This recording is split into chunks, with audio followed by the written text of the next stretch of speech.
আসসালামু আলাইকুম ওয়া রাহমাতুল্লাহি ওয়া বারাকাতুহু। আমরা মুসলমান, আমরা ঈমানদার, আমাদের ঈমান আছে। আমরা সকলেই এটা বিশ্বাস করি। ঈমান ভঙ্গের অনেকগুলা কারণও আছে। আজকে আমি ঈমান ভঙ্গের ১০ টি কারণ বলব। এই ১০ টি কারণের ভিতরে ১ নাম্বার কারণ হলো আল্লাহর সাথে কারো শরিক করা। ২ নাম্বার কারণ হলো আল্লাহ এবং বান্দার মধ্যে কোনো মাধ্যম সৃষ্টি করা। ৩ নাম্বার হলো কাফের মুশরিকদেরকে কাফের মনে না করা।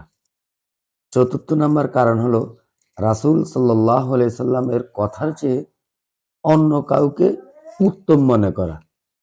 ৫ নাম্বার কারণ হলো রাসূল সাল্লাল্লাহু আলাইহি সাল্লামের কোনো বিধানকে অস্বীকার করা। ৬ নাম্বার কারণ হলো দ্বীনের কোনো বিধানকে ঠাট্টা মশকরা করা।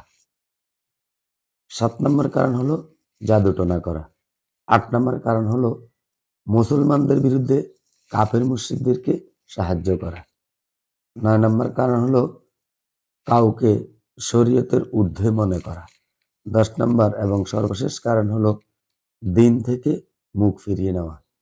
আল্লাহ পাক রব্বুল আলামিন আমাদের সবাইকে এই ১০ টি কারণ জানার এবং মানার তৌফিক দান করুক। আমিন। ওয়া মা তৌফিকু ইল্লা বিল্লাহ। আসসালামু আলাইকুম ওয়া রাহমাতুল্লাহ।